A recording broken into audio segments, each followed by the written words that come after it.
भाजपचे प्रदेशाध्यक्ष रवींद्र चव्हाण यांनी माजी मुख्यमंत्री स्वर्गीय विलासराव देशमुख यांच्याबद्दल केलेल्या एका वादग्रस्त विधानाचा पडसाद आता संपूर्ण महाराष्ट्रात उमटत आहे। या वक्तव्याच्या निषेधार्थ वर्ध्यात काँग्रेसच्या वतीने जिल्हाध्यक्ष मनोज चांदूरकर यांच्या नेतृत्वात आक्रमक आंदोलन करण्यात आले। वर्ध्याच्या मुख्य मार्गावर काँग्रेस कार्यकर्त्यांनी रवींद्र चव्हाण यांच्या विरोधात जोरदार घोषणाबाजी केली। संतापलेल्या कार्यकर्त्यांनी रवींद्र चव्हाण यांच्या प्रतिकात्मक पोस्टरला जोडे मारून आपला रोष व्यक्त केला। या आंदोलनात काँग्रेसचे जिल्हा पदाधिकारी, मोठ्या संख्येने पुरुष कार्यकर्ते आणि महिला कार्यकर्त्यांचा उत्स्फूर्त सहभाग होता। जिल्हाध्यक्ष मनोज चांदूरकर यांनी आपल्या भाषणात भाजपवर कडक टीका केली। महाराष्ट्राच्या विकासात मोठे योगदान देणाऱ्या नेत्याबद्दल असे बेताल वक्तव्य करणे ही राज्याची संस्कृती नाही, असे म्हणत त्यांनी चव्हाण यांचा निषेध नोंदवला।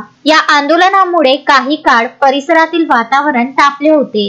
दिवसापूर्वी लातूर येथे प्रचार सभेत बोलताना भारतीय जनता पक्षाचे प्रदेशाध्यक्ष तथा माजी मंत्री रवींद्रजी चव्हाण यांनी महाराष्ट्र राज्याचे माजी मुख्यमंत्री आणि केंद्रीय मंत्री काँग्रेस पक्षाचे ज्येष्ठ नेते दिवंगत विलासराव देशमुख यांच्याबद्दल विलासरावांचं नाव निशाण आता इथून मिटवायचं आहे अशा टाईपचं अवमानजनक वक्तव्य केलं।